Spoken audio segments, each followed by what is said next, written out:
मल्लिकार्जुन खड़गे के बयान पर बीजेपी ने बड़ा हमला बोला है। कांग्रेस को 370 से डर लगने लगा है कि बीजेपी ने कहा है। साथ ही इतने डरे कि धारा 370 भी याद नहीं, देश की एकता अखंडता से खिलवाड़ कर रहे हैं। तो बीजेपी के ये आरोप है कांग्रेस के ऊपर, बड़ा हमला बोला गया है। क्या कहा गया है बीजेपी की ओर से कांग्रेस के लिए, सुनिए। कांग्रेस के अध्यक्ष श्री मल्लिकार्जुन खड़गे जी राजस्थान में ये बोलते हैं कि धारा 370 हटने से यहां कौन सा फर्क पड़ता है, ये क्यों बोलते हैं। अर्थात राष्ट्र की एकता और अखंडता के साथ कितना अन्याय किया जा सकता है वो इससे साफ हो जाता है। इस बयान को भारतीय जनता पार्टी बहुत गंभीरता से लेती है और इसका एक निष्कर्ष तो बहुत साफ हो गया। कांग्रेस पार्टी जो राजनीतिक दृष्टि से और व्यवहारिक दृष्टि से राष्ट्रीय दल होने का स्टेटस या अधिकार लगभग खो चुकी है, वो अब नैतिक दृष्टि से भी राजनीतिक दल होने का अधिकार उसने खो दिया। और अब आपको मल्लिकार्जुन खड़गे का वो बयान सुनवाते हैं जिस पर बीजेपी हमलावर है। यहां आकर कह रहे मैंने 371 को निकाल दिया। अरे भाई, यहां के लोगों से क्या वास्ता है? ठीक है, आप जाके कश्मीर में बोलो, जम्मू में बोलो, लेकिन यहां। और इससे पहले गृह मंत्री अमित शाह ने भी कांग्रेस अध्यक्ष के बयान को लेकर पूरी पार्टी को कटघरे में खड़ा किया था। कांग्रेस पूछ रही है कि राजस्थान से कश्मीर का क्या वास्ता। अमित शाह ने कहा कांग्रेस का ये बयान सुनना शर्मनाक है। ऐसे बयान इटालियन संस्कृति को दिखाती है। जानकारी के लिए बता दूं, वो अनुच्छेद 371 नहीं 370 था। तो ये अमित शाह का बयान था खड़गे के बयान के ऊपर। और साथ ही साथ एक और बड़ी खबर है आम आदमी पार्टी से जुड़ी हुई। दरअसल केजरीवाल की गिरफ्तारी को लेकर पूरे देश में आम आदमी पार्टी सामूहिक उपवास करने जा रही है। दिल्ली में जंतर मंतर पर आम आदमी पार्टी के नेता जुटने भी लगे हैं। वहीं पंजाब के सीएम भगवंत मान भी केजरीवाल की गिरफ्तारी के खिलाफ शहीद भगत सिंह के पैतृक गांव में अनशन कर रहे हैं। एक और आम आदमी पार्टी दिल्ली के सीएम को गिरफ्तारी का विरोध कर रही है, तो वहीं दूसरी ओर बीजेपी जोरों शोरों से शराब घोटाले के विरोध में दिल्ली की सड़कों पर प्रदर्शन कर रही है। और दिल्ली में जंतर मंतर पर आम आदमी के प्रदर्शन में पार्टी के लगभग सभी बड़े नेता मौजूद थे। उनसे बात की टीवी 9 संवाददाता जीत ठाकुर ने। आज पूरी दिल्ली में, पूरे देश में बहुत रोष है। कल अपने ही इलाके में मैं गई तो अलग अलग एरिया में लोग रोक के पूछ रहे हैं अरविंद केजरीवाल जी कब आ रहे हैं, अरविंद केजरीवाल जी कब आ रहे हैं। तो आज पूरी दिल्ली, पूरा देश अपनी बात को दुनिया के सामने रखना चाहता है, अपनी नाराजगी दुनिया के सामने रखना चाहता है और अरविंद केजरीवाल जी की गिरफ्तारी का विरोध दुनिया के सामने रखना चाहता है। देखिए, एक ही बात है कि आज यहाँ सामूहिक उपवास करके ईश्वर से आशीर्वाद मांगेंगे कि वो केजरीवाल जी को आशीर्वाद दे, इस संघर्ष में वो और मजबूत रहें। अपना जो जीवन काल उन्होंने इस संघर्ष में लगा दिया है, आज भगवान उनसे और शक्ति दे ताकि जितने भी ये तानाशाह हैं, जितने भी अन्यायी हैं जो इस देश की व्यवस्था को तोड़ने में लगे, उनसे वो पूरी ताकत से लड़ सके। उपवास करने से मन पवित्र भी होता है, मन शुद्ध होता है, ताकत मिलती है, इसीलिए आज यहाँ बैठे।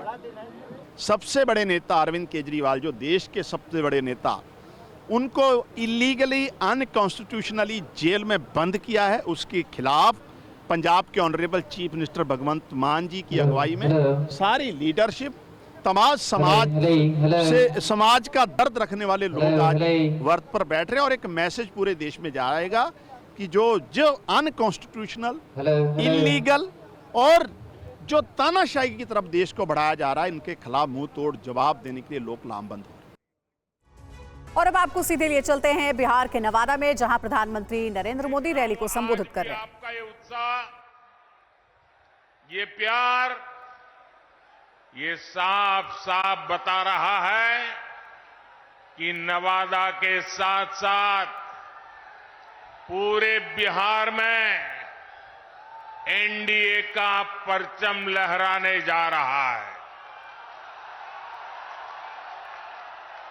मैं अभी बैठे बैठे नीतीश जी से, हमारे सम्राट जी से बात कर रहा था। मैंने कहा भाई, सभा का समय क्या दिया है, क्योंकि हुजूम का हुजूम अभी आ ही रहा है। ये दोनों गेट पे मैं देख रहा हूं, यानी एक प्रकार से पूरा प्रवाह चल रहा है। ये अद्भुत नजारा है। साथियों, बीते 10 वर्षों में देश ने जिन ऊंचाइयों को छुआ है, देश में विकास के जो काम हुए हैं, एनडीए को मिल रहे विशाल जन समर्थन में उसकी झलक दिख रही है। इसलिए आज पूरा देश कह रहा है, फिर एक बार, फिर एक बार, फिर एक बार, आज पूरा बिहार कह रहा है, फिर एक बार। साथियों, आपको याद होगा, लाल किले से मैंने कहा था, यही समय है, सही समय है। भारत के इतिहास में कई शताब्दियों के इंतजार के बाद ये समय आया है। ये वो समय है जब हम मिलकर काम करें तो भारत विकसित हो सकता है। भारत अपनी गरीबी दूर कर सकता है। हमें इस मौके को गंवाना नहीं है और इसलिए 24 का ये चुनाव बहुत अहम हो गया है। बीते 10 वर्षों में बिहार के लोगों ने देश हित में लिए गए अनेक बड़े निर्णय देखे हैं। आज भारत में, बिहार में आधुनिक इंफ्रास्ट्रक्चर बन रहा है। आज बिहार में आधुनिक एक्सप्रेस वे बन रहे हैं। रेलवे स्टेशनों का आधुनिकीकरण हो रहा है। वंदे भारत जैसी ट्रेनें बढ़ रही हैं। डिजिटल क्रांति ने सरकार की सेवाओं को आपके मोबाइल में पहुंचा दिया है। आज पूरी दुनिया में भारत का डंका बज रहा है।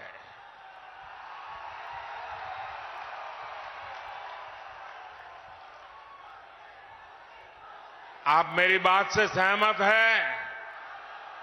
भारत का डंका बज रहा है। यूरोप में डंका बज रहा है। ऑस्ट्रेलिया में डंका बज रहा है।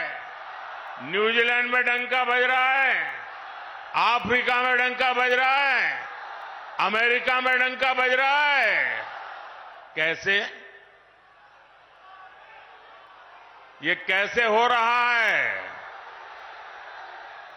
कैसे हो रहा है? कैसे हो रहा है? आपने गलत जवाब दे दिया। ये मोदी के कारण नहीं हो रहा है।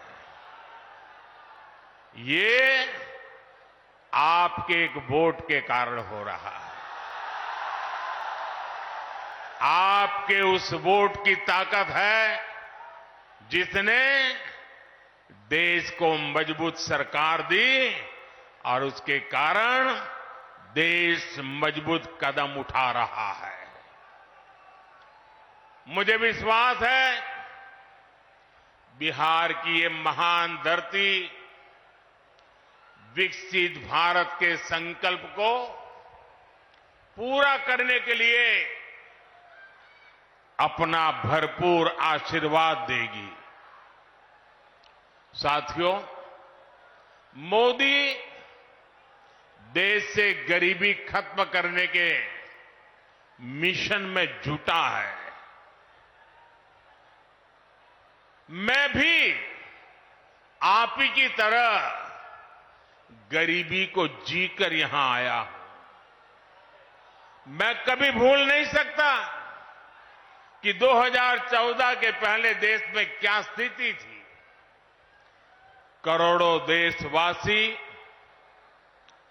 कच्चे घरों में रहने को मजबूर थे या बेघर थे। देश के गांवों में ज्यादातर लोग खुले में शौच जाने के लिए मजबूर थे।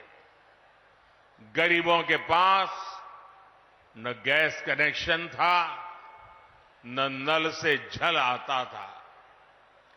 गरीब का राशन बिचौलिए खा जाते थे। अस्पताल में इलाज के लिए गरीब को दर दर भटकना पड़ता था। साथियों, गरीब का बेटा मोदी गरीब का सेवक है। मैं जब तक देश के हर भाई बहन की गरीबी दूर नहीं कर लूंगा, चैन से नहीं बैठूंगा।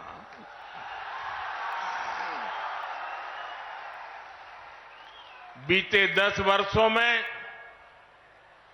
गरीब कल्याण के लिए जो काम हुआ, वो आजादी के बाद के 6 दशकों में भी नहीं हुआ था। इसी का नतीजा है कि 10 वर्षों में 25 करोड़ लोग गरीबी से बाहर आए हैं। जब नीयत सही होती है, हौसले बुलंद होते हैं, तो नतीजे भी मिलते ही हैं। और साथियों, अगर मैं आपको ही पूछूंगा तो आप इस सरकार के अनगिनत काम बता देंगे। हर इलाके का लोग बोलेंगे, हां हमारे यहां ये हुआ। हर परिवार कहेगा, हां हमारे यहां ये हुआ। 10 साल में इतना काम, इतना तेजी से काम पहले कभी किसी ने कल्पना नहीं की थी। उतनी तेजी से आज काम हो रहा है। लेकिन भाइयों बहनों, आपको लगता होगा, साबित सर्वे वाले कहते हैं कि भाई इस बार तो 400 पार पक्का है। सारे अखबार वाले लिखते हैं 400 पार पक्का है। सब लोग कहता है कि भाई एनडीए का जय जयकार है। फिर लोग कहते हैं, अरे इतना सारा हो रहा है, मोदी इतनी मेहनत क्यों कर रहा है? भाइयों बहनों, चुनाव तो आपने जिताना तय कर लिया है। मैं तो मेहनत इसलिए करता हूं कि मुझे आपके दर्शन करने का सौभाग्य मिल जाता है। अपनों से मिलने का आनंद होता है। अपनों को मिलने से ऊर्जा मिलती है, अपनों को मिलने से प्रेरणा मिलती है। और इसलिए मैं आपके बीच आता रहता हूं। और भाइयों बहनों, इतने सारे काम हुए। कोई ये कहेगा, यार मोदी जी बहुत हो गया, इतिहास में नाम हो गया, अब तो आराम करो। मेरा उनको जवाब है, मोदी मौज करने के लिए नहीं पैदा हुआ है। मोदी मेहनत करने के लिए ही जन्मा है, और वो भी 140 करोड़ देशवासियों के लिए। अब तक बहुत हुआ है, बहुत किया है, लेकिन मोदी का मन तो यही कहता है कि ये तो अभी ट्रेलर है।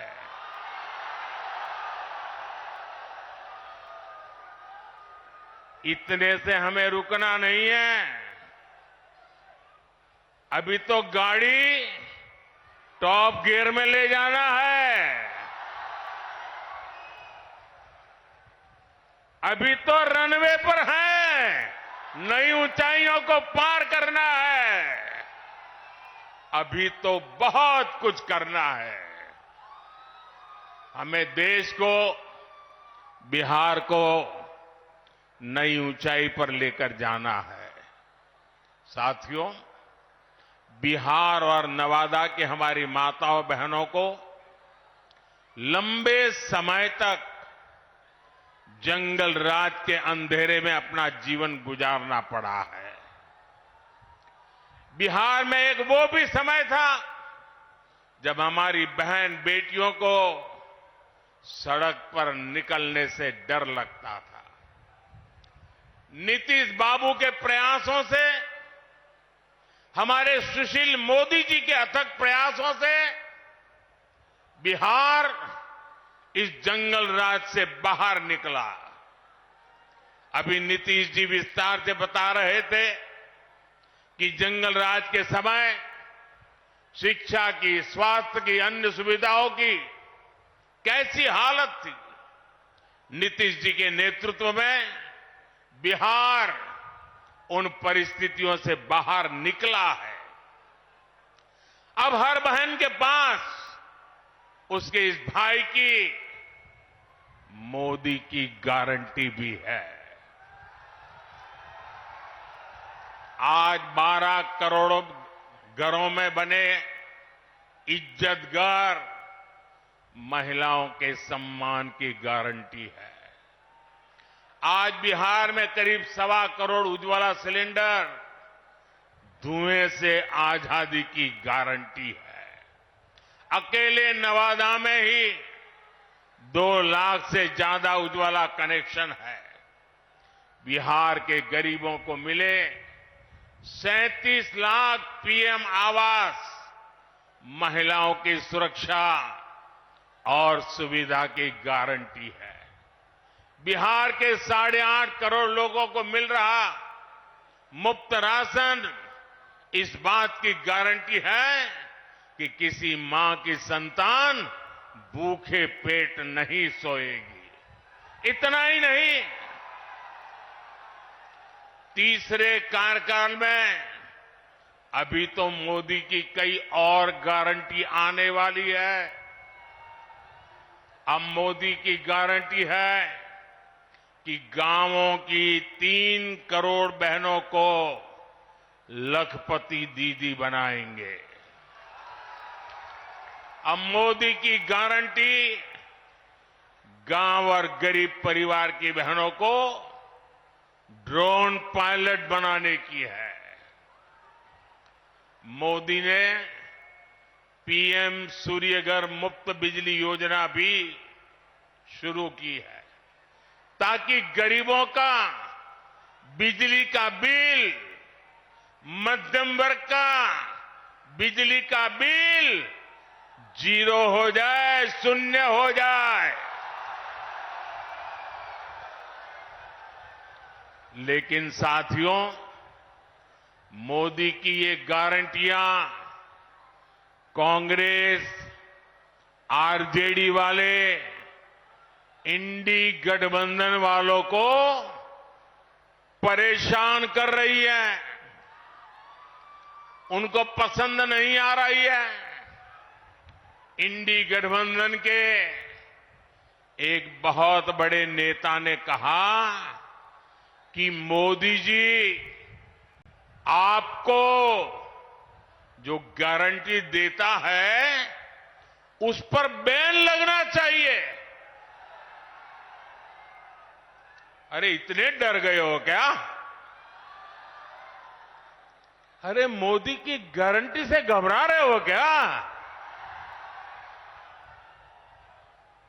ये लोग कहते हैं और कानून को जानकर कह रहे हैं कि मोदी का गारंटी देना ही गैर कानूनी है। मेरे देशवासी, आप इस देश के मालिक हैं। आप मुझे बताइए क्या मोदी गैर कानूनी काम कर रहा है? क्या गारंटी देना गैर कानूनी है? क्या मैं मेरे देशवासियों को मेहनत करने की गारंटी देता हूं तो क्या मैं गुनाह करता हूं? मैं मेरे देशवासियों को यह कहूं कि मैं 24 घंटे काम करूंगा तो क्या ये गुनाह है? मोदी गारंटी देता है, उसको भी उन्होंने गुनाह बना दिया। अरे भाई, मोदी गारंटी इसलिए देता है क्योंकि उसके पास गारंटी पूरी करने का मादा है। मोदी गारंटी इसलिए देता है कि मोदी की नीयत साफ है। मोदी इसलिए गारंटी देता है क्योंकि वो गारंटी पूरी करने के लिए जी तोड़ मेहनत करता है। अहंकार में डूबे इंडी गठबंधन वालों को खुद को देश का परमानेंट शासक समझने वाले इंडी गठबंधन वालों को ये समझ नहीं आएगा। साथियों, चुनाव में झूठ बोलना, झूठ बोलकर वोट लेना इंडी गठबंधन वालों की पहचान यही है। इसलिए ये मोदी की गारंटी उसे भी रोकना चाहते हैं। ये भूल रहे हैं कि मोदी की गारंटी यानी गारंटी पूरा होने की गारंटी।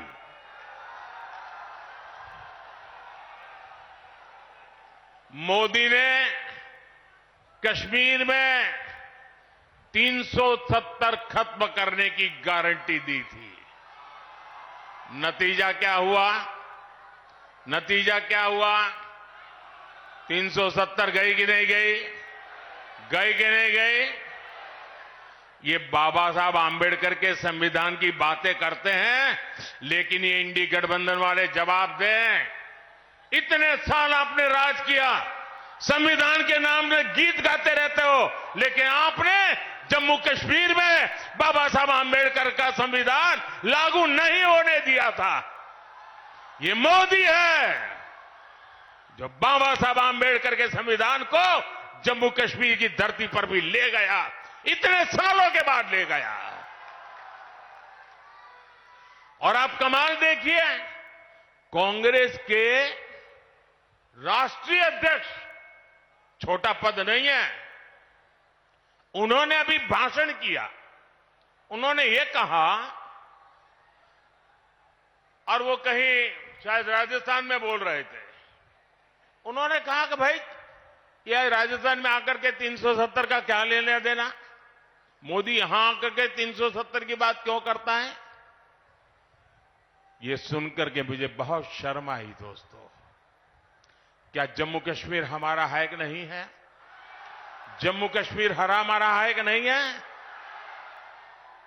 कांग्रेस समझ ले, सुन ले, इसी कश्मीर की रक्षा के लिए मेरे बिहार के अनेक नौजवानों ने मातृभूमि के लिए सबसे बड़ा बलिदान दिया है। कितने ही वीर जवान तिरंगे में लपट करके लौटे हैं कश्मीर को बचाने के लिए। आप ये कहते हो राजस्थान की धरती पर भी इतने ही वीर परिवार हैं जिनके बेटे मातृभूमि में कश्मीर की रक्षा करने के लिए शहीद होकर के लौटे हैं। आप ये कह रहे हैं कि हिंदुस्तान के उस कोने को क्या लेना देना, उस कोने को क्या लेना देना। ये टुकड़े टुकड़े करने वाली गैंग का प्रताप है कि ये लोग ये भाषा बोलने लगे हैं। क्या ऐसी भाषा बोलने वालों को माफ किया जा सकता है? क्या शहीदों का अपमान सहन किया जा सकता है? भाइयों बहनों, मोदी ने 3 तलाक को खत्म करने की गारंटी दी थी, नतीजा क्या हुआ? 3 तलाक जैसी महिला विरोधी कुप्रथा खत्म हो गई। मोदी ने भारत को आंख दिखाने वालों को सबक सिखाने की गारंटी दी थी। तो बिहार के नवादा से आप सुन रहे थे प्रधानमंत्री नरेंद्र मोदी को। और अब वक्त हो चला है हमारे खास शो दिल्ली डायलॉग का। आपको लेकर चलते हैं पूर्वी दिल्ली के गीता कॉलोनी में अपने सहयोगी करुणा शंकर के पास।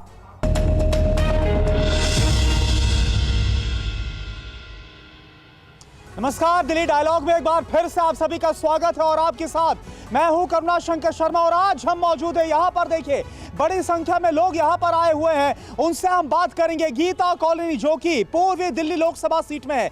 आखिर वो क्या सोचते हैं, माहौल बेहद गर्म है। आप जैसा जानते हैं कि आम आदमी पार्टी की तरफ से आज दिल्ली से लेकर देश भर और दुनिया के अलग अलग देशों में उपवास रखा जा रहा है। अरविंद केजरीवाल की गिरफ्तारी का विरोध किया जा रहा है। और वहीं अभी आप नवादा से सुन रहे थे प्रधानमंत्री मोदी को, जिनकी तरफ से निशाना साधा गया कि विपक्ष झूठ बोलता है। और मल्लिकार्जुन खड़गे का जो बयान है 370 खत्म करने को लेकर, इस पर भी निशाना साधा गया। तमाम मसलों को उठाएंगे, तमाम मुद्दों को उठाएंगे, लेकिन शुरुआत करते हैं यहां पर सबसे पहले बात करते हैं। एक बात बताइए कि आम आदमी पार्टी आज उपवास रख रही है, एक दिन का उपवास से अरविंद केजरीवाल की गिरफ्तारी का विरोध किया जा रहा है। क्या जरूरत है ये सब करने की? देखिए, जब जुल्म और अत्याचार की इंतहा हो जाती है उस टाइम उस बात का जवाब देने के लिए, क्योंकि हम अहिंसावादी हैं, हम हिंसा में विश्वास नहीं रखते, हम गलत बातों में विश्वास नहीं रखते, इसीलिए आज हम उपवास के माध्यम से पूरे देश नहीं दुनिया के अंदर अपना ये संदेश देना चाहते हैं कि केजरीवाल जी के साथ जो अन्याय हुआ है, जो जुल्म हुआ है और जो देश की जनता के साथ ईडी और सीबीआई के माध्यम से आज जुल्म हो रहा है, उसके खिलाफ हम आज उपवास पे बैठे। नहीं, देखिए सवाल ये है कि क्या अगर उपवास रखा जा रहा है, जो ये कहा जा रहा है कि भाई जुल्म हो रहा है अरविंद केजरीवाल के खिलाफ, ईडी अपनी जांच कर रही है, उनके खिलाफ भ्रष्टाचार के आरोप लगे हैं, क्या उपवास रखने से वो आरोप खत्म हो जाएंगे, धुल जाएंगे? उपवास रखने से आरोप खत्म नहीं होंगे, पर केजरीवाल जी जब दिल्ली में आए थे तो स्वराज लाने का वादा करके आए थे, लेकिन जिस समय कोरोना काल चल रहा था, स्वराज की जगह वो शराब लेके आए। शराब की नीति उस समय बनाई जब दिल्ली की जनता त्राही त्राही कर रही थी। वैक्सीन के बारे में उन्होंने नहीं सोचा, दवाई के बारे में उन्होंने नहीं सोचा, उनके मोहल्ला स्टैंडर्ड सब स्टैंडर्ड थे वहाँ, वो उस समय बंद कर दिए गए। तो फायदा क्या हुआ है? ये बात करते हैं कि इंटरनेशनल मेडिकल सुविधा दी। और अब आते हैं हम ईडी के ऊपर। ईडी ने 1700 से ज़्यादा केस दर्ज हुए 2014 से पहले और 5000 करोड़ रुपए की संपत्ति अटैच हुई। 2014 के बाद 1 लाख करोड़ रुपए से ज्यादा की संपत्ति अटैच की और 4800 केस दर्ज हुए, 4800 से ज्यादा। उसमें केवल 3% ऐसे हैं जो राजनीतिक लोगों के खिलाफ हैं, बाकी सारे कॉर्पोरेट या जो व्यवसाय कर रहे हैं उन लोगों के खिलाफ हैं। के कविता संपर्क का माध्यम थी साउथ लॉबी से। साउथ लॉबी को के कविता के माध्यम से अरविंद केजरीवाल ने संपर्क करके वो लाभ पहुंचाया और शराब घोटाला किया। आज नैतिकता के आधार पर उन्हें इस्तीफा देना चाहिए। उपवास उन्होंने रखा है, मैं शुभकामनाएं देता हूं और भगवान उन्हें सद्बुद्धि दे कि वो तुरंत इस्तीफा दें और 62 में से किसी एक को मुख्यमंत्री। अच्छा, एक बात बताइए, हम देख रहे हैं कि लगातार किस तरह से आम आदमी पार्टी विरोध कर रही है अरविंद केजरीवाल की गिरफ्तारी का। तमाम बयान संजय सिंह दे रहे हैं, आज भी बयान दिए गए हैं। क्या आपको लगता है कि लोकसभा चुनाव से पहले जो माहौल बनाया जा रहा है, इसका फायदा होगा इन सब तरीकों से आम आदमी पार्टी को? आम पार्टी को इससे फायदा होगा, इंडिया गठबंधन आगे बढ़ेगा इससे। जो मोदी की नीतियां हैं वो तानाशाही की नीतियां हैं, अपने विरोधियों। ऐसा क्यों लग रहा है आपको? आप देख ही रहे, आए दिन कभी सीबीआई कभी ईडी हर विपक्ष नेता के पास पहुंच रही है, जबकि सत्ताधारी पार्टी के पास जाना चाहिए। अगर देखा जाए तो भ्रष्टाचार सत्ताधारी पार्टी ने किया है, ना कि विपक्ष पार्टी ने किया है, इसलिए हम इसका विरोध कर रहे हैं। आप बताइए, क्या आपको लगता होता हुआ नजर आ रहा है ये सब जो अनशन है, जो उपवास रखा जा रहा है, विरोध किया जा रहा है, इसका क्या असर पड़ेगा इस बार? मैं तो सीधा सीधा यही कहता हूँ कि जो इन्होंने अनशन की जगह रखी है वो गलत रखी है। जनता मंत्र की जगह ये रखते राजघाट पर, और ये सिर्फ उनको सद्बुद्धि देने के लिए कि शायद भगवान किसको सद्बुद्धि? केजरीवाल जी को सद्बुद्धि मिल जाए कि जो इन्होंने गलत काम किए हैं अपना उसका वो पश्चाताप करें। अभी तो फिलहाल जेल में है वो। नहीं, लेकिन क्या आम जनता होने के नाते आपको लगता है वाकई में कुछ गलत हुआ है, गलत काम किए गए? पूरे गलत किया। अगर गलत ना किए होते पहले सम्मन पे चले जाते ना, क्यों नहीं गए सम्मन पे? पहला छोड़ा, दूसरा छोड़ा, 8वें सम्मन पे जब ईडी ने उनको कोर्ट पे गए कि इनके नहीं, अरविंद केजरीवाल ने तो उन सभी समन को इलीगल बताया था। इलीगल तो मैटर कोर्ट में था और जब गिरफ्तारी हुई तब भी कहा गया कि भैया आप कोर्ट के आदेश का तो आप इंतजार कर लेते। कोर्ट ने तो कहा था ना, उन्होंने कोर्ट को ईडी ने फाइल दिखाई कि ये देखो जी हमारे पास फाइल है, इनके पास खिलाफ सबूत है।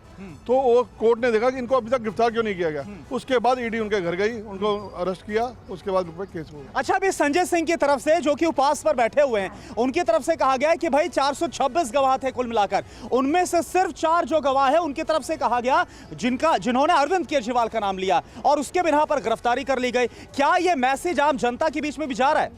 ये तय करना अदालत का काम है कि कितने गवाहों ने सच गवाही दी है, कितने गवाहों ने गलत गवाही दी है। और संजय सिंह क्या कहते हैं, वो तो खुद ही गुनहगार हैं। तो गुनहगार की बात पे आप लोग क्यों यकीन करेंगे? लेकिन अब तो जेल से बाहर आ गए ना जमानत पर। उनको जमानत पे बाहर हुए हैं, आरोपों से बरी नहीं हुए, उनको बेल मिली है। लेकिन कोर्ट ने ये बोला ना कि कोई एविडेंस नहीं मिला उनके खिलाफ कॉन्क्रीट पुख्ता अगर आरोप नहीं मिला तो कोर्ट बरी कर देता उनको। कोर्ट ने बरी नहीं किया ना उनको, खाली वो जमानत पर हैं। तो उनके खिलाफ में अभी और जांच चलेगी और वो जांच में। लेकिन आप लोगों के बीच में क्या मैसेज जा रहा है, क्या माहौल बनता नजर आ रहा है लोकसभा चुनाव को लेकर दिल्ली में? मोदी जी के नेतृत्व में पूरी जनता जनार्दन जिस तरीके से सपोर्ट कर रहा है, पूरा विश्व समुदाय मोदी जी के साथ में है। यहाँ पे सारी जो एजेंसियां हैं वो स्वतंत्र हैं। भारत एक लोकतंत्र है, उस लोकतंत्र में जो भी काम हो रहा है वो पूरी निष्पक्षता के साथ में हो रहा है। कोर्ट अपना काम कर रहा है। अगर वो निष्पक्ष हैं और उन्होंने कोई जुर्म नहीं किया है तो उन्हें डरने की जरूरत नहीं है, कोर्ट उनके साथ है। लेकिन केजरीवाल जी को जो लगता है कि केवल जो वो कह रहे हैं वही सही है, बाकी ना खाता ना वही जो केजरीवाल जी ने कहा वही सही। लेकिन ये लोकतंत्र की बात कर रहे हैं, लेकिन विपक्ष बोल रहा है भाई तानाशाही आ गई है, इस बार तानाशाही को हटाना है और लोकतंत्र को बचाना है। ये नारा, ये जो बात है वो मंच से कही जा रही है। देखिए, तानाशाही काहे की तानाशाही? आप विपक्ष बोल रहा है, विपक्ष तो बोल रहा है 40 चोर एक साथ इकट्ठे हो जाएं और एक आरोप लगाएं एक के ऊपर, तो वो नहीं होता ना। पहले है 40 चोर, 40 चोर नहीं है, इंडियन गठबंधन क्या है, 40 चोरों की तो सरकार बन रही है। 40 चोर एक साथ इकट्ठे हुए पड़े हैं और 40 से भी ज्यादा लोगों की आवाज है और मोदी एक के ऊपर। अरे भैया, एक पे 40 चोर तो भारी पड़ रहे, क्योंकि देश की जनता उनके साथ है। और 2024 में 400 जो का नारा दे रहे हैं ना, जो पब्लिक के बीच में जा रहा है नारा, मैं नहीं जा रहा, पब्लिक कह रही है 400 पार, और देश की जनता मानती है 400 पार होंगे। और ऐसा नहीं है। और आतिशी जी जब बोल रही थी कि मेरे पे आरोप लग रहे हैं, मेरे को उनके सूत्रों के उदाहरण थे, उनका नाम उनके दिल्ली के मुख्यमंत्री ने दिया था, सौरभ भारद्वाज का नाम उनके मुख्यमंत्री ने दिया था।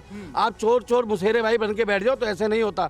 पब्लिक को पता कौन चोर है और कौन सपाई है। क्या वाकई में ये मैसेज जा रहा है कि आम जनता के बीच में जो कहा जा रहा है कि भाई सब चोर एक साथ आ गए? सर जी, सबसे पहली बात की है लोकतंत्र के लिए अगर मोदी जी देश के अंदर सबसे बड़ा हानिकारक है लोकतंत्र। कैसे? इसलिए जब इनको लग रहा है कि मैं 400 पार में हो रहा हूं, तो फिर ये विपक्ष के नेता के पीछे क्यों पड़े हुए हैं? कभी झारखंड के मुख्यमंत्री को जेल में डाल देते बिना बेकसूर का, कभी दिल्ली के उप मुख्यमंत्री को, जिसको वर्ल्ड में तारीफ मिलता है कि वर्ल्ड का अगर कोई सबसे आरोप लगे, इसी की बात तो डाला गया ना। तो जब ये एजेंसी अपना काम कर रही है, कहा गया सरकार की तरफ पार, जब ये 400 पार का नारा मोदी जी दे रहे हैं कि हम 400 पार है, ये 40 पार नहीं हो रहे। इसीलिए जितने भी विपक्ष के नेता 40 पार नहीं हो रहे, 40 पार नहीं हो रहे, इसी का कारण है। अरे कैसे बोल सकते हैं 40 पार नहीं हो रहे? 400 पार की बात कही जा रही है, 370 को क्रॉस करने की बीजेपी अकेले दम पर बात बोल रही है। सर जी, अगर ये 400 पार होते तो ये विपक्ष के नेता को जेल में नहीं डालते और ये विपक्ष के नेता को सबको जेल के पीछे ईडी सीबीआई को नहीं लगाते।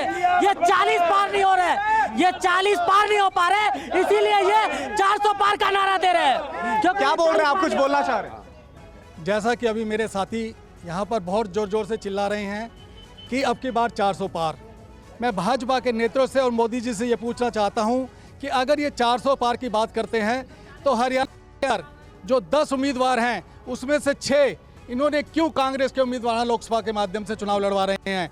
क्यों झारखंड के अंदर 13 उम्मीदवारों के बीच में से 11 दूसरी पार्टियों से निर्यात करके चुनाव लड़वा रहे हैं? क्यों पंजाब के अंदर कांग्रेस के सांसद तोड़कर, आम आदमी के सांसद तोड़कर चुनाव लड़वा रहे हैं? क्यों हिमाचल के अंदर राज्यसभा के अंदर चुनाव में पैसे के बाहुबल पर कांग्रेस के विधायकों से वोट लेकर चुनाव जितवा रहे हैं? क्यों उन्होंने अरुणाचल के अंदर इस प्रकार से पैसे खरीद फरोख्त से दूसरे सांसदों को, दूसरे विधायकों को तोड़ा? क्यों असम की बात करें और महाराष्ट्र की बात करें कि जब भाजपा में जब तक रहते हैं, जब तक इंडिया गठबंधन में रहते हैं तो वो बेईमान और भ्रष्ट होते हैं, लेकिन जैसे ही वो भाजपा में आते हैं वो दूध के धुले हो जाते हैं। तो मैं ये पूछना पाता हूँ कि जब भारतीय जनता पार्टी के पास चुनाव लड़वाने के लिए कैंडिडेट नहीं है, वो दूसरी पार्टियों से निर्यात कर रहे हैं, उन्होंने भ्रष्टाचार और बेईमान जिनको कहते थे उनको चुनाव लड़वा रहे हैं, तो वो कहां से 400 पार पहुंच जाएंगे?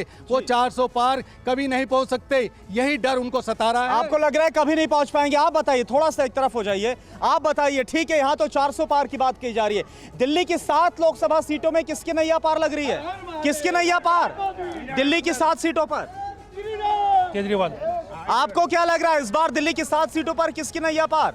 सब बीजेपी की। सारी बीजेपी। आप बताइए। मोदी जिंदाबाद, 7 सीटें बीजेपी की आ रही है भाई साहब। लेकिन इस बार तो गठबंधन भी है ना, पूरा जोर आजमाइश कर रहा है। गठबंधन तो सारा बट गया, कहाँ गठबंधन है भाई साहब? सारा बट गया गठबंधन, गठबंधन खत्म हो गया। गठबंधन दिल्ली में तो है, एक सेकेंड, दिल्ली में आम आदमी पार्टी और कांग्रेस साथ में है। क्या इस बार खेल बिगड़ेगा बीजेपी का? हम तो आम आदमी पार्टी को वोट देंगे और शुरू से आम आदमी पार्टी के साथ है। जी, आप बताइए आपको क्या लग रहा है? अच्छा ठीक है, यहाँ पर मैं आता हूँ। यहाँ पर बोल रहे, कुछ लोग बोल रहे भाई बीजेपी, कुछ लोग बोल रहे गठबंधन। बर्बाद गुलिस्तां करने को एक ही उल्लू काफी है। हर शाख पे उल्लू बैठा है, अंजाम गुलिस्तां क्या होगा? ये मैंने आम आदमी पार्टी के लिए बोला है। परिवारवाद नहीं है।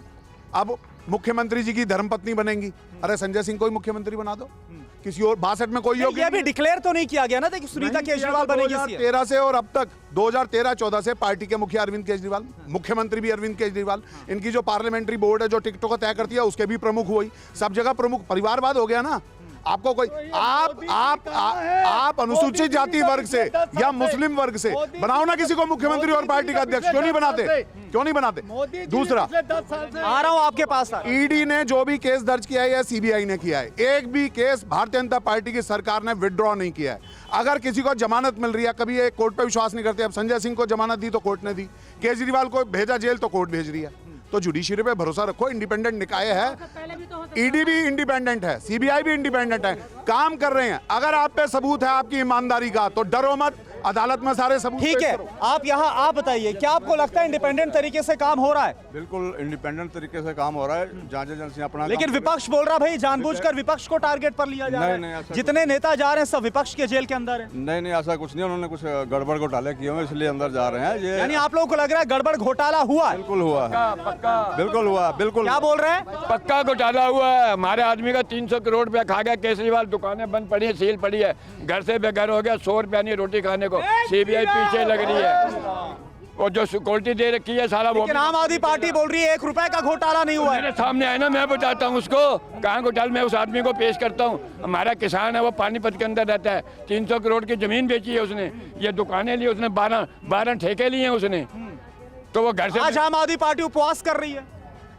उपवास कर रही है। ये तो आगे ड्रामेबाजी तो बैठते ही है। आपको ड्रामेबाजी लग रही है? और ड्रामेबाजी धरना तो देना इसने पहले ही सीखा है। आपको क्या लग रहा है इस बार क्या माहौल बनता हुआ नजर आ रहा है? इस बार बीजेपी का बहुत ज्यादा बोल है। हाँ, बीजेपी तो पिछली बार भी 7 की 7 बीजेपी के पास गई थी ना? नहीं, इस बार तो और ज्यादा और ज्यादा आपको लग रहा है? हाँ, 400 पार है पक्का। ऐसा क्यों? अच्छा, मोदी जी का काम बता रहा है ये। हाँ। मोदी का काम है ये। लेकिन विपक्ष बोल रहा है जो हो रहा है अरविंद केजरीवाल के साथ या आम आदमी पार्टी के नेताओं के साथ वो गलत है, इसका असर पड़ेगा, सिंपैथी मिलेगी। नहीं, इसका कोई संपत्ति नहीं मिलेगी। आम आदमी पार्टी भ्रष्ट पार्टी हो गई है। अच्छा, पहले आपको भ्रष्टाचार के आरोप सही लग रहे हैं? बिल्कुल। आप कुछ बोलना चाह रहे हैं? मैं ना ऑटो टैक्सी यूनियन से हूँ। हाँ। जिस समय केजरीवाल दिल्ली के अंदर आया, जितना ऑटो टैक्सी वालों ने उसको सपोर्ट करी और अपने लोगों ने चालान कटवाए, और मैं मानता हूं अपने जीवन के अंदर अगर कोई झूठा और चीटर चीफ मिनिस्टर है हिंदुस्तान के अंदर वो केजरीवाल है। जितना भ्रष्ट। क्यों आप झूठा बोल रहे हैं? मैं झूठा इसलिए बोल रहा हूँ, जो वादे करे थे इसने ऑटो टैक्सी वालों से, एक वादा नहीं भाया। कांग्रेस की गवर्नमेंट थी शीला दीक्षित की, उस समय ऑटो क्या नाम है 100 रुपए में पास हो जाता था, आज 1000 रुपए में पास होता ऑटो। एक भी इसने स्टैंड नहीं दिया दिल्ली के अंदर। मैं घोटाले गिनवा रहा हूँ केजरीवाल के, आपको भी शायद याद होगा, आपके चैनल पे भी चला था। 10,000 नए परमिटों का घोटाला इसकी सरकार के अंदर हुआ। जब हम लोगों ने आवाज उठाई, जो क्या नाम है गोपाल राय ट्रांसपोर्ट मिनिस्टर था, उसको इस्तीफा देना पड़ा। उसके बाद एक और घोटाले पे घोटाला। आज ये मैं ये कहता हूँ कांग्रेस के लोगों से, कल तरह आज वीडियो भी है मेरे पास, ये कांग्रेस के लोग ये कहते थे, और ये क्या नाम है आम आदमी, मैं कभी भी कांग्रेस के साथ नहीं जाऊंगा। मैं अपने बच्चों की कसम खाता हूँ, ना मैं गाड़ी लूंगा। लेकिन ये तो बोल रहे भाई लोकतंत्र को बचाने के लिए हम लोग एक साथ सर, हैं। ये लोकतंत्र नहीं है, ये खुद लोकतंत्र की हत्या कर रहे हैं। कौन कौन? ये केजरीवाल हो गया, ये कांग्रेस के लोग हो गए। आज ये कांग्रेस उनके चरणों में गिर पड़ी है। आप तालियां क्यों बजा रहे हैं? तालियां क्यों बजा रहे हैं? भाई साहब, ये केजरीवाल जी घोटाला कर रहे हैं, ये ईडी ने भी कहा है। भाई अभी साफ तो नहीं हुआ है ना, आरोप लगे, फिर आपको इतना क्यों लग रहा है कि जो भ्रष्टाचार हुआ है, घोटाला, वो सही बात है? केजरीवाल जी डर क्यों रहे कार्यकर्ताओं उस पर अनशन क्यों करवा रहे हैं? अगर वो सही थे, वो अपने बच्चों की कसम खा के आए थे कि हम ना सिक्योरिटी लेंगे, ना किसी के साथ हम गठबंधन करेंगे। आते उन्होंने मुख्यमंत्री बनते ही कहा था कि हम शीला दीक्षित जी अब स्वर्ग लोगों में पधारी। उन्होंने कहा हम सबसे पहले शीला दीक्षित जी को जेल में डालेंगे, और उन्होंने फिर कांग्रेस से ही गठबंधन कर लिया था। उन्होंने अपने बच्चों की कसम खाई थी, हम किसी पार्टी से गठबंधन नहीं करेंगे, ना सुरक्षा लेंगे, ना हम कोई शीश महल लेंगे। आप लोग को लग रहा है ये धोखा हुआ है जो कहा गया आप लोगों के साथ? दिल्ली की जनता के साथ धोखा हुआ है। आप कुछ बोलना चाहते हैं, फिर मैं और लोगों के पास जाऊंगा। मैं ये कहना चाहता हूँ, अगर आज किसी का भी चालान कट जाता है सड़कों पे, एक कोर्ट के अंदर अगर कोर्ट के अंदर अगर हम जाएंगे, हमारा चालान कट जाएगा, कोर्ट के अंदर नहीं जाएंगे। तुम देश की न्याय व्यवस्था पर तो विश्वास करो। अगर तुम इतना डर रहे नहीं हो, काय को घबरा रहे हो? क्यों? ये सब कबूतरबाजी है, इनके ड्रामेबाजी है। एक नंबर का धोखेबाज आदमी केजरीवाल, इनकी सरकार धोखेबाज। ड्रामेबाजी कर रहे हैं क्या, ये मैसेज जा रहा है? सबसे पहले जब 2014 का लोकसभा चुनाव हुआ था तो इन्होंने एक नारा दिया था, बहुत हुई महंगाई की बार, अब की बार मोदी सरकार। नारा का क्या हुआ? जब 410 का सिलेंडर 1160 पे पहुंच गया, ये 66 रुपए का पेट्रोल 110-120 रुपए लीटर बिकने लगा। ये महंगाई का क्या हुआ? इन्होंने कहा भाइयों बहनों, अगर हमारी सरकार बनेगी तो काला धन आएगा, सबके अकाउंट में 15-15 लाख रुपए आएंगे। उसका क्या हुआ?